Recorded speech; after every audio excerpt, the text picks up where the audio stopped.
Bonjour à toutes et à tous, bienvenue dans votre rendez-vous européen de l'Europe Direct Strasbourg. C'est un plaisir de vous retrouver sur Radio Judaïka Strasbourg, RCF Alsace et en podcast sur les plateformes habituelles. Aujourd'hui, nous vous emmenons au cœur de la session plénière du mois d'avril et avons le plaisir de recevoir François Calfon, nouvellement élu député européen sous les couleurs du Parti socialiste Place Publique. Il siège au sein du groupe des socialistes et démocrates ici au Parlement et s'investit particulièrement dans les dossiers liés au transport, au marché intérieur, aux échanges commerciaux, avec les pays d'Amérique latine, notamment plus précisément du Mercosur. Bonjour Monsieur Calfon. Bonjour. Avec vous, nous allons revenir sur plusieurs grands sujets d'actualité, des défis du secteur automobile à la réforme du permis de conduire, en passant par les tensions commerciales avec les États-Unis. Nous parlerons aussi de la Turquie et de l'actualité politique en France avec la condamnation de Marine Le Pen dans l'affaire des détournements de fonds publics du Parlement européen. François Calfon, pour commencer, vous avez été élu député européen en 2024. Quel regard portez-vous aujourd'hui sur le Parlement européen et son fonctionnement ? Correspond-il à l'idée que vous en aviez avant d'y siéger ? Avez-vous eu des surprises, bonnes ou mauvaises ? Non, ça correspond à l'idée que je m'en faisais complètement. C'est-à-dire que c'est cette fabrique du compromis, ça a été le titre d'ailleurs d'un documentaire, que j'ai vu sous mes yeux. Ensuite, il y avait une formule qui était dans ma tête et que je confirme, c'est un peu l'Erasmus de la politique. Le Parlement européen, on croise tout le monde. C'est même assez curieux ou même assez cocasse dans un ascenseur d'imaginer la nationalité de la personne qui est en face de vous. Alors vous distinguez assez facilement les gens issus des anciens pays de l'Est ou les gens de la Scandinavie entre les deux. Et c'est toujours une surprise agréable d'entendre une fois parler espagnol, italien, échanger quelques mots avec les uns et les autres. Donc ça, c'est la première chose. Le vrai rapport d'étonnement, il n'est pas lié à l'institution européenne elle-même. Il est lié à la situation absolument hallucinante sur le plan géopolitique dans laquelle nous sommes. Et j'étais très heureux d'être devenu député européen à ce moment de ma vie, puisque j'ai fait beaucoup de politique en France et que je trouvais que des fois c'est un peu irrespirable. Et je suis passionné par la situation dans laquelle nous sommes. À la minute où nous parlons, M. Trump est en train de fourbir ses armes dans la guerre commerciale. Nous parlons dans notre comité transport de la question de la mobilité militaire, c'est-à-dire comment on réarme l'Europe, comment il y a une nouvelle guerre froide en Europe. Et je suis aux premières loges de ce moment qu'on pourrait qualifier d'historique. À l'évidence, la période dans laquelle nous sommes sera dans les livres d'histoire et je construis avec d'autres, modestement, un 720e du Parlement européen, ces futures pages de l'histoire française, européenne et mondiale. Parlons maintenant de vos choix. Vous avez décidé de siéger au sein de la commission des transports. Qu'est-ce qui a motivé ce choix, par exemple ? J'ai été 11 ans au conseiller régional d'Île-de-France et j'étais président de la commission des transports en Île-de-France, puis dans l'opposition administrateur d'Île-de-France Mobilité. Je disais à mon collaborateur avant de venir ici que le budget des transports en Île-de-France, il est supérieur au budget de l'Europe sur les transports. Donc c'est dire à quel point je connais ces sujets de mobilité. Et puis la deuxième chose, c'est un peu, vous savez, vous faites comme Monsieur Jourdain de la prose sans le savoir. Eh bien, j'ai toujours fait des transports sans le savoir, plus que moi-même j'ai choisi les transports. Les transports m'ont choisi. Et en réalité, les transports ont à voir, y compris avec la politique. Il y a une étude de Jérôme Fourquet qui explique à quel point, quand vous êtes éloigné finalement d'un transport ferré lourd, c'est-à-dire d'un train, d'un tramway, d'un RER, vous êtes dépendant dans votre ruralité de votre petite voiture, vous n'avez pas de ligne de bus. Eh bien, vous votez pour les populistes et l'extrême droite. Si vous êtes au cœur des métropoles, que les transports s'offrent à vous, qu'il y a ce brassage social qui se fait, alors vous êtes plus enclin à être finalement progressiste. Donc vous voyez à quel point un socialiste, il est pour les transports publics parce que ça rapproche les hommes et les femmes et que ça rend les gens plus ouverts sur le plan des mentalités. Donc je fais une œuvre utile pour le progressisme de la société. Alors on sait que les transports sont en pleine mutation aussi, notamment avec la transition écologique. La Commission européenne a récemment présenté un plan d'action pour garantir la compétitivité du secteur automobile. Déjà, pouvez-vous nous en dire un peu plus sur cette proposition, sur en quoi ça consiste, et avoir votre analyse sur ce plan d'aide ? Alors en fait, il faut revenir dans le mandat précédent. On a décidé le pacte vert, c'est-à-dire la neutralité carbone en 2050 de l'Union européenne. Et ça passait par beaucoup de choses, mais notamment par les transports qui sont responsables de 25% des émissions de CO2. Bon, il y a des choix radicaux qui ont été pris, et d'ailleurs l'industrie automobile a transformé, a exercé des transformations considérables. Mais maintenant, nous sommes dans une situation où il faut tenir les deux bouts de l'omelette. D'abord, faire en sorte que ces véhicules soient vendus, peut-être faire preuve de plus de pragmatisme, faire en sorte que l'industrie automobile, eh bien, il n'y ait pas trop de casse pour les travailleurs. À Bruxelles, une usine Audi a fermé, mais on pourrait parler des fonderies de Bretagne. Et donc, il faut accompagner cette transformation, faire preuve de pragmatisme et, comme dirait l'autre, et en même temps tenir les objectifs de la décarbonation. Et c'est à ça, quelque part, on nous a construit un bel objectif. Et maintenant, il faut qu'on rentre dans le moteur de la machine pour faire en sorte qu'il se réalise. C'est l'enjeu, finalement, de ce plan automobile. Alors, je n'ai pas bien répondu à votre question comme un bon élève. Ils ont trouvé 2 pépites pour faire en sorte que ces voitures se vendent et que ça fonctionne. D'abord, de mettre en place un système pour les véhicules d'entreprise d'incitation à décarboner, puisque 60% des véhicules vendus en Europe... de leasing, c'est ça? Non, c'est simplement les véhicules d'entreprise. Oui, c'est dans le cadre du leasing, mais 60% des véhicules qui sortent d'usine vont aux flottes d'entreprise. Donc l'idée, c'est d'accélérer la décarbonation. Et comme les véhicules électriques sont chers, eh bien, en deuxième main, d'une certaine manière, les gens pourraient se payer les véhicules qui, en première intention, sont achetés par les entreprises pour leurs collaborateurs. Le deuxième aspect, on connaît ça en France, c'est le leasing social. C'est grâce à des subventions permettre à des personnes de conditions modestes de pouvoir acheter un véhicule décarboné parce qu'aujourd'hui, ils sont chers. Il y a encore 20 ans, un véhicule coûtait entre 8 et 10 000 euros, un petit véhicule. Maintenant, c'est plutôt entre 18 000 et 25 000 euros. Pas besoin d'être grand clair pour comprendre que les gens ne peuvent pas se le payer sans subvention. Et l'Europe va encourager ce système de leasing social. Alors, revenons encore sur les transports. Il y a une décision qui a été prise. Il y a ce qu'on appelle un trilogue, pour expliquer à nos auditeurs. Il y a les 3 institutions européennes codécisionnelles, on va dire la Commission qui propose, le Parlement qui vote et les États membres qui votent, qui se sont réunis pour adopter une directive, je crois, je ne sais plus si c'est un règlement ou une directive, sur le permis de conduire. Alors, au départ, j'avais cru comprendre que c'était aussi pour équilibrer un peu, notamment par rapport à des tests qui pourraient être faits par des personnes pour voir leur capacité à conduire, etc. Ça, c'est plus dans le texte. Alors, qu'est-ce qu'il y a dans ce texte ? Alors, c'est plus dans le texte. Là, vous me posez un tout petit peu une colle, à vrai dire, parce que pour l'instant, il n'est pas... Il n'est pas adopté. Ouais, il n'est pas adopté. Mais effectivement, la question en général de ce type de réglementation et de celle-là en particulier, vous y avez insisté, c'est un bon équilibre entre la santé des utilisateurs et c'est quand même quelque chose qu'il faut prendre en considération. Le fait que vous n'avez pas forcément toutes vos capacités après un certain âge et qui imposait, comme certains États membres le font déjà finalement, c'était aligner vers le haut les exigences en matière de santé, qui imposait des examens, des visites médicales obligatoires pour les personnes. Alors, la question de l'acceptabilité, je l'ai dit tout à l'heure sur le véhicule électrique et son prix, quand vous avez des personnes âgées, souvent dans les petites zones rurales, et tout le monde voit de quoi je parle, qui n'ont que leur petite voiture pour aller faire leurs courses ou tout simplement aller visiter un proche, c'est sûr que c'est très difficile. Donc, dans le texte, je n'en ai pas le détail, donc je suis très honnête avec vous. Et c'est bien le juste équilibre entre la santé des utilisateurs, la sécurité routière et le caractère pratique. Je crois, en fait, ils ont laissé aux États membres le choix un petit peu de faire ce qu'ils souhaitaient sur le sujet, tout en ne le sortant pas du texte, en disant, voilà, il y a des questions qui se posent, mais... On a un peu botté en touche. Ouais. Et de toute façon, en matière européenne, c'est un peu toujours le sujet, puisque vous avez aussi un texte dans le paquet routier sur est-ce qu'il faut abaisser, moi je suis contre, le permis de conduire pour les conducteurs de poids lourds. Aujourd'hui, les plus de 40 tonnes, c'est 21 ans. Et demain, la Commission européenne, poussée par un certain nombre de lobbies, voudrait, puisqu'il y a un sujet d'attractivité de ces métiers, permettre à des jeunes personnes de 18 ans, hommes ou femmes, de pouvoir conduire des camions. Et dans le même temps, figurez-vous, ils voudraient que les camions, vous savez, ce qu'on appelle autrefois les 38 tonnes, les semi-remorques qui sont maintenant à 44 tonnes, passent à 60 tonnes. C'est des super camions. Donc imaginez sur la route un jeune homme qui vient d'avoir 18 ans conduire ces espèces de monstres. Naturellement pour des raisons de sécurité routière, mais aussi finalement de pollution, nous nous y opposons. Alors, on a parlé de mobilité des conducteurs avec cette réforme du permis de conduire. Parlons maintenant d'une autre mobilité, là où vous êtes déjà beaucoup plus actif, c'est celle bien plus stratégique, celle des troupes et du matériel militaire en Europe. Parce qu'il y a des faiblesses, quelles sont les principales faiblesses en matière de logistique militaire et comment l'Union européenne peut-elle y remédier ? Alors j'étais avec mon collègue Gomard, qui est chez les Républicains, mais qui est un ancien militaire, un général de haut rang, qui dit « La mobilité militaire, c'est le rail ». Et c'est tellement vrai qu'en réalité, notre réseau ferroviaire européen, il va de l'ouest vers l'est pour préparer les guerres, parce que les guerres venaient de l'Est, venaient de l'Est, oui, le front de l'Est, depuis quasiment toujours. Et en réalité, les bénéfices de la paix après la chute du mur de Berlin, c'est qu'on n'a plus entretenu notre réseau ferroviaire. Et donc, la Commission européenne avait chiffré, il y a quelques années de ça, je crois que c'était en 2021, à 6,7 milliards les besoins de remise à niveau de notre réseau ferroviaire pour des sujets militaires. Ensuite, les arbitrages... Il faudrait peut-être expliquer c'est quoi la difficulté. Qu'est-ce qui pose le problème Je vais vous donner un exemple très concret.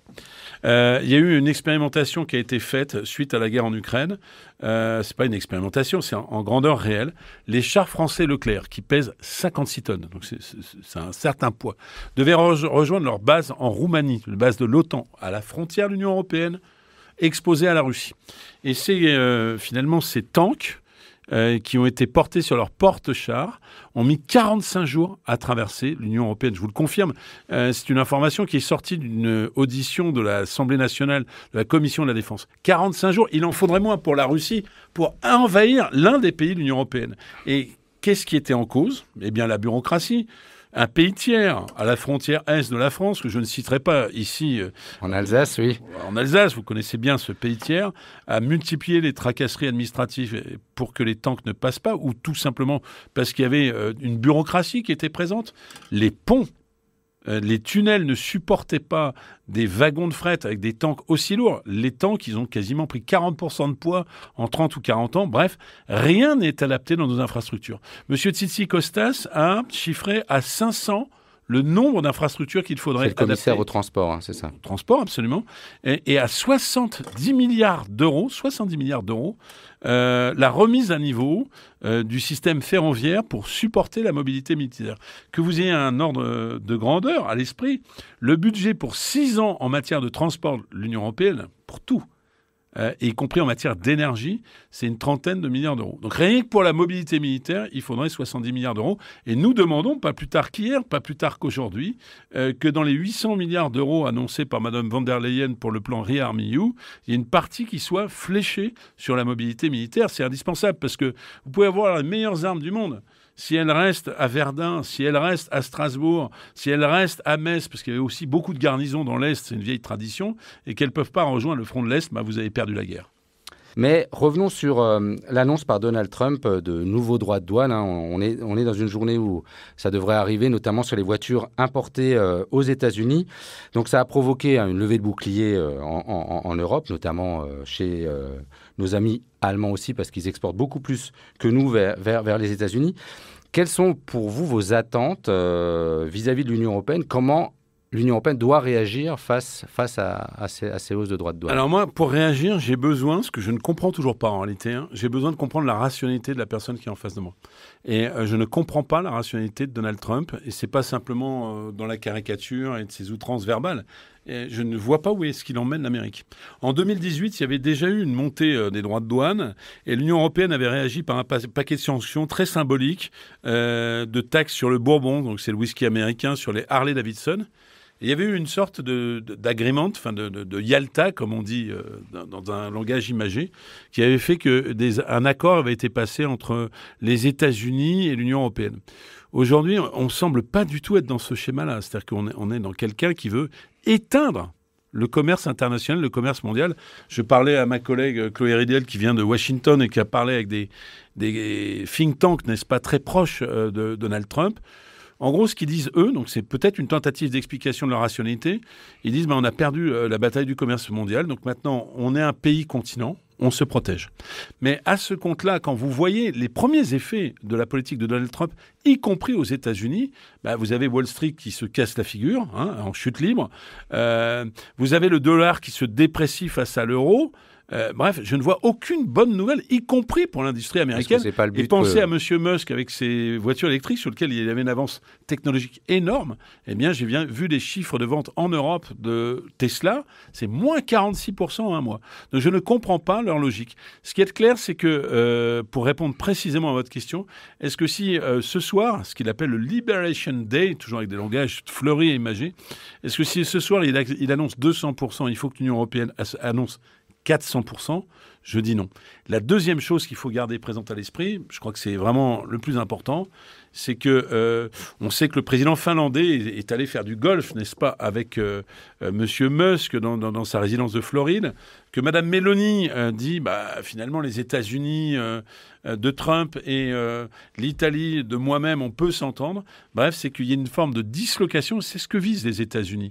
Des pays qui finalement préservent plutôt leur intérêt national, que l'intérêt de l'Union européenne. Donc il faut trouver la bonne balance. C'est une réponse un peu compliquée. Mais les droits de douane, ils seront européens. Je veux dire, si oui, mais les sanctions américaines, tu ne vas pas le faire par rapport à l'Italie, par rapport à l'Allemagne. Les sanctions américaines, elles peuvent être ciblées. Et aujourd'hui, les sanctions américaines, c'est sur l'agroalimentaire, sur les vins et spiritueux, tiens, comme par hasard.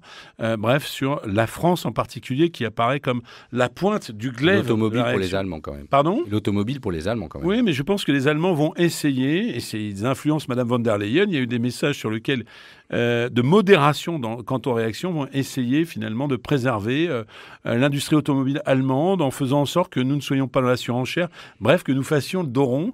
Et je pense que ça n'est pas une bonne stratégie. Donc l'Europe doit donc faire face au protectionnisme américain croissant. Elle cherche aussi à renforcer ses liens commerciaux avec d'autres régions du monde. On a parlé tout à l'heure en introduction du Mercosur. Vous êtes membre de la délégation du Mercosur. Vous avez exprimé des réserves sur cet accord, vous, avec l'Union européenne. Déjà, pourquoi ? Et est-ce que c'est finalement pas plus juste de se dire, si les États-Unis se ferment, est-ce qu'il ne faut pas trouver d'autres partenaires ? Ça, c'était avant, parce qu'en fait, le temps s'accélère. Je tiens à dire quelque chose qui est très fort pour moi. Je suis un social-démocrate. Je crois à la création de richesse. Je crois aux échanges commerciaux. Donc, je ne suis pas contre tous les accords commerciaux. Et tout à l'heure, il y avait encore dans les résolutions un certain nombre d'amendements. J'ai voté ceux qui s'opposaient au volant agricole du Mercosur. Ça me permet de vous donner un premier élément de réponse. Mais je ne suis pas contre toute coopération avec les pays du Mercosur, y compris toute coopération en matière commerciale. Ce qui est en cause, c'est essentiellement le volet agricole, avec notamment des impacts de monoculture sur la déforestation. Je pense à la forêt amazonienne en particulier. Je pense à l'élevage intensif du bétail, et notamment des bœufs dans des fermes-usines, avec des intrants chimiques dangereux. Je pense à des hormones de croissance interdite chez nous. Je pense également à la question de la traçabilité, puisque depuis la crise de la vache folle en France, je pense d'aucuns s'en souviennent, eh bien, quand vous allez dans un supermarché, n'importe lequel, ou chez votre boucher, si vous demandez à votre boucher d'où vient la viande, il saura vous dire exactement si elle avait été en France, que c'est dans telle ferme avec tel agriculteur. Eh bien, on va importer du Brésil, d'Argentine ou de l'Uruguay un certain nombre de viandes dont il n'y a aucune traçabilité, c'est-à-dire que la bête elle-même, on ne sait pas d'où elle vient. Et ça pose un problème. Donc, il faut absolument revenir sur le volet agricole du Mercosur. Il y a une deuxième partie dans votre question. C'est est-ce que nous avons intérêt à développer notre commerce ailleurs pour compenser quelque part les herses et les murs qui se construisent sur le plan commercial ? Il y a d'abord la question de l'intensification du commerce à l'intérieur de l'Union européenne. Donc, nous ne sommes pas pour la dérégulation, ça c'est omnibus, mais nous sommes pour la simplification. Je vous ai donné un exemple de bureaucratie sur la mobilité militaire. Il y a de la bureaucratie partout. Donc, on peut lever la bureaucratie sans pour autant déréguler. Donc ça, c'est la première réponse. Face aux États-Unis qui se ferment ou à la Chine qui est fermée, il y a le marché intérieur de 450 millions de personnes. Et puis, c'est sûr, il faut construire des relations commerciales avec d'autres pays. Donc, on a signé le CETA à l'époque, mes prédécesseurs avec le Canada, oui. Il est plutôt, finalement, approuvé. Il est plutôt positif pour l'Union européenne. Il y a eu des rapports qui montrent qu'il est plutôt à l'avantage de l'Union pour la européenne. France en particulier, je pense qu'il faut intensifier la relation amicale et commerciale avec le Canada. Je pense que oui, il va falloir dépasser les problèmes posés par le volet agricole du Mercosur. Et je pense plus généralement qu'on mésestime d'une certaine manière certaines zones d'émergence. Alors je discutais par exemple avec les industries des transports ferroviaires hier, l'Inde est le premier marché en dehors de la France pour Alstom. Eh bien, l'Inde mérite qu'on s'y intéresse, qu'on ait des politiques d'échanges commerciaux, mais également l'Afrique. On a aussi des problèmes a renouvelé son parc de TGV, le Maroc. Alstom a gagné. Donc, nous pouvons, comme ça, trouver toute une zone, des zones avec les valeurs qui sont les nôtres, qui ne sont pas le poutinisme, qui ne sont pas le trumpisme, d'échanges entre les peuples qui peuvent s'entendre, mais aussi faire du commerce ensemble. Il y a également un autre sujet. Vous co-présidez ce qu'on appelle un intergroupe. Oui. On va peut-être expliquer à nos auditeurs, qui s'appelle Ciel et Espace, c'est-à-dire ça regroupe des députés de différents bords politiques sur une thématique précise. Là, c'est donc le ciel et l'espace. Voilà, le ciel et l'espace. Alors, moi, j'aurais une question là aussi, parce que là aussi, il y a un problème avec Trump et avec Poutine, puisqu'il y avait des liens avec la Russie sur ces questions-là et des liens avec les États-Unis et maintenant avec Musk. Que peut faire déjà l'Union européenne sur ces questions ? Est-ce qu'elle a les outils ? Est-ce qu'elle a les moyens ? On se souvient de Galiléo, par exemple. On se souvient de Copernicus. On a fait des choses. Est-ce qu'on peut faire d'autres choses ? Alors déjà, puisqu'on est français avant d'être européen, c'est pas interdit de le dire, si demain il y a un théâtre d'opération militaire, j'en parlais avec le général Gomard avant de venir ici, la France est autonome. La France est autonome pour cartographier un théâtre d'opération, pour connaître les mouvements de troupes, pour orienter les tirs de missiles sur un terrain. Mais ça n'est pas le cas des autres pays de l'Union européenne. Et donc, en matière spatiale, pour parler de la partie spatiale, la prise de conscience qu'il faut faire partager par nos partenaires européens, c'est à quel point il est important d'avoir Ariane, un lanceur européen, ce lanceur souverain, parce que si vous dépendez des Russes, on n'en parle même plus, ça fait longtemps qu'il n'y a plus de coopération, mais des lanceurs de M. Musk, quand vous allez lancer un satellite d'observation militaire, vous êtes dépendant. Et je ne suis pas dans le fantasme. Regardez ce qui s'est passé avec Starlink, qui sert aux opérations militaires des Ukrainiens. Un jour, il n'y a pas si longtemps que ça, une quinzaine de jours, M. Musk a menacé d'éteindre Starlink pour l'armée ukrainienne, bien que la Pologne ait payé 50 millions de dollars pour avoir ce service. Donc il est important, et ça c'est l'avenir du spatial, que nous puissions bénéficier, parce qu'il faut quand même qu'on se dise la vérité. Ariane, c'est 6 lancements l'an dernier, 5 à 6. Les SpaceX, les lanceurs de M. Musk, c'est 600 lancements. Donc un retard énorme a été pris. Mais c'est des satellites un peu moins lourds. Alors voilà, on y vient. Et donc c'est pour ça, on a finalement une alternative européenne avec Eutelsat, qui est aujourd'hui à 600 satellites d'orbite basse qui tournent autour de la planète, là où Starlink en a 6000. Eh bien, il est question, notamment pour tous les mouvements tactiques sur le sol, mais aussi pour les opérations humanitaires, que l'Europe soit souveraine en matière de satellites d'orbite basse qui sont nécessaires à la communication, nécessaires à l'Internet. Et j'espère qu'il y aura une prise de conscience, parce que ne faisons pas dans la langue de bois. Ces dernières années, que ce soit l'Italie, que ce soit l'Allemagne, il y a eu un tir d'une fusée, échouée d'ailleurs, je le regrette, d'une start-up allemande avec une fusée propriétaire pour tirer en orbite basse. Eh bien, elle s'était désinvestie du programme Ariane, en disant finalement Ariane n'a d'européen que le nom, ça ne sert que les intérêts français. Eh bien, je souhaite que la période que nous traversons permette à nos partenaires européens de comprendre à quel point les programmes souverains européens de développement spatial profitent à tous les Européens et construisent notre souveraineté, notre sécurité. Parce que je ne sais pas, moi, où sera M. Trump demain, où sera M. Musk après-demain. Par contre, je sais que tout de suite, nous sommes sous la menace de l'arrêt de la couverture satellitaire par M. Musk, qui pose des problèmes énormes demain, aujourd'hui, en Ukraine, aux soldats ukrainiens.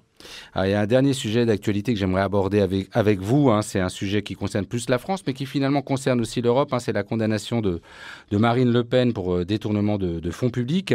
Cette décision a suscité des réactions contrastées, certains dénonçant une justice politique, d'autres défendant son impartialité de cette justice.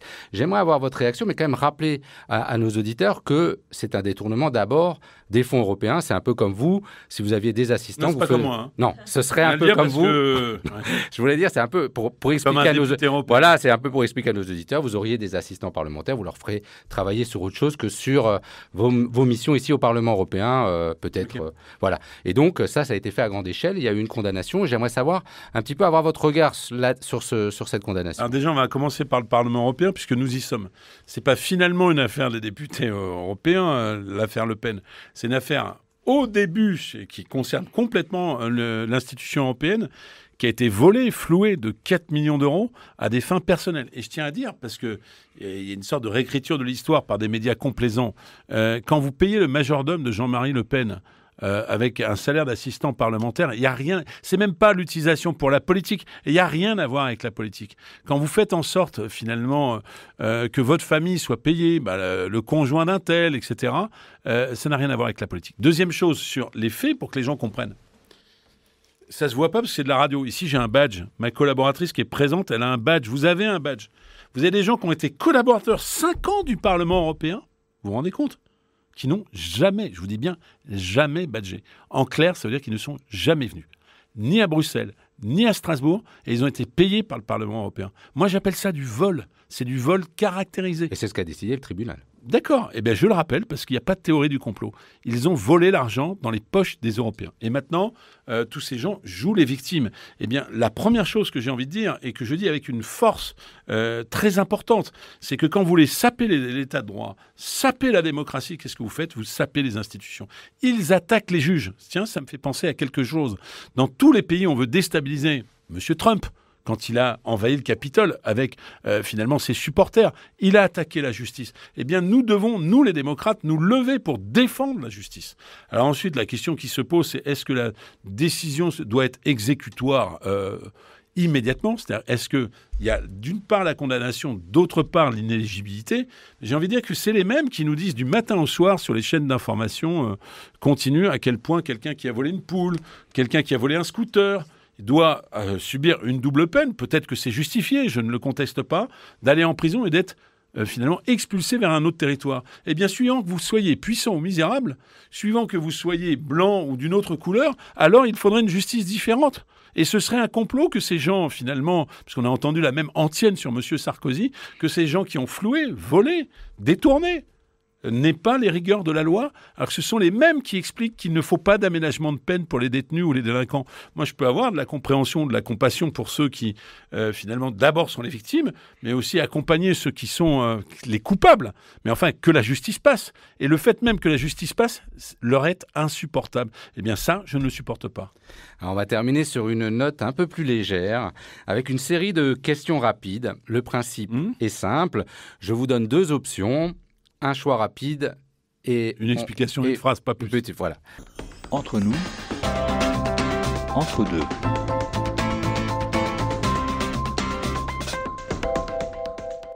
Ah, voilà, c'est une chronique qui nous permet un peu mieux vous connaître. Vous êtes plutôt café ou thé? Un café. Grand discours dans l'hémicycle ou tractage sur un marché? Les deux. Il n'y a pas la politique d'en haut et la politique d'en bas. Mandat européen ou engagement local? Je veux dire, là, si je dois répondre en sincérité, en ce moment, c'est mandat européen. Je suis assez passionné, d'ailleurs, ça doit s'entendre. Plutôt agenda papier ou tout dans le téléphone? Il n'y a plus de papier. Tout dans le téléphone sur des boucles. Alors vous, qui êtes donc, comme vous l'avez dit, un social-démocrate, vous êtes plutôt Jean Jaurès ou Léon Blum? Les deux, je prends tout. Mais la cote de cœur, c'est plutôt Léon Blum, parce que c'est lui qui a fait le congrès de Tours, qui a séparé finalement ceux qui étaient que dans la radicalité et ceux qui étaient les socialistes. Donc c'est Léon Blum, et puis c'est Léon Blum qui a subi le procès d'Orion dans cette période noire qui est celle de la Seconde Guerre mondiale et du nazisme. Et vacances au bord de la plage ou vacances en randonnée? Eh ben, les deux. Figurez-vous, j'adore la mer. Je regarde si je peux me retourner. Ça me rappelle mon enfance quand je faisais des châteaux de sable. Et la randonnée, figurez-vous, j'en ai toujours fait. Et puisque je sais que vous êtes sur toutes les antennes confessionnelles, j'ai fait le chemin de Compostelle qui m'a amené jusque-là et qui est maintenant contenu comme un des grands chemins culturels européens. Vous l'avez fait en entier? Ah non, je ne l'ai pas fait en entier parce que je voulais arriver à Compostelle, donc j'ai triché. Je suis parti d'Espagne, mais j'ai quand même marché 20 jours jusqu'à Compostelle. Voilà. Et la marche, elle est sportive, mais elle est aussi spirituelle et philosophique. Vous êtes plutôt fédéralisme ou Europe des nations? Les deux, mon capitaine, je ne renoncerai jamais à la France. Mais je pense que l'échelle du monde et l'échelle du conflit justifient qu'il y ait une forme de dépassement. On parlait de la défense tout à l'heure.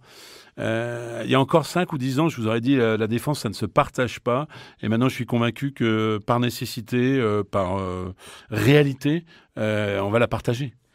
Et on va rester dans les institutions. Révision de la Ve République ou révision des traités européens? La Ve République, c'est le fait majoritaire, il n'y en a plus. Donc il y a des institutions qui sont inadaptées. Quant au traité et la règle de l'unanimité, il y a plein de matières où ça ne marche pas. Ne serait-ce qu'on ne peut pas se permettre que M. Orban bloque par l'unanimité une aide à l'Ukraine de 50 milliards d'euros. Ce n'est pas possible. On a au sein de l'Union européenne des gens qui sont ennemis de l'Union européenne. Donc il va bien falloir qu'il y ait des majorités qualifiées. Et je terminerai, un bon livre politique ou plutôt un polar scandinave? Eh ben, les deux, là encore. Mais pour être honnête, le polar scandinave, je le regarde sur Netflix où il y a quand même des séries absolument démentes. Je pense une qui s'appelle Le Pont, qui est une série danoise. Et d'ailleurs, ça montre un pont, puisque le Netflix, c'est quand même de l'image. Ça montre ce fameux pont que je ne connaissais pas comme ouvrage d'art. J'ai d'ailleurs, puisqu'on est dans les confidences, j'ai un coordinateur socialiste suédois. J'ai exposé, il a réagi en riant, donc je ne sais pas si j'avais raison. Exposé, c'est comment vous faites pour avoir le génie du polar scandinave, parce que c'est des peuples très, très froids, etc. Je dis, est-ce que c'est pas finalement la résultante de vos sociétés protestantes où vous n'êtes pas démonstratif, donc dans votre tête, vous imaginez toute une série de choses, comment dire, extrêmement noires, dark, sur le plan criminel. Il a répondu en rigolant, mais j'ai pas eu de réponse convaincante. Mais j'aime bien ces séries, et d'ailleurs, c'est malheureusement malheureusement, parfois le réel dépasse les séries. Je pense au moment où nous parlons au drame d'Utoya, n'est-ce pas, où vous aviez un tueur qui avait massacré des jeunes socialistes norvégiens qui étaient en camp d'été. Donc voilà, la réalité dépasse parfois la fiction. Merci Monsieur Calfon pour nous avoir consacré ce temps, pour avoir joué le jeu de cet entre-deux où on pouvait vous poser des petites questions et d'avoir été franc avec nous. Oui, j'ai essayé d'être le plus spontané possible. Et quant à nous, on se retrouve bientôt pour une nouvelle émission européenne. À bientôt. Merci.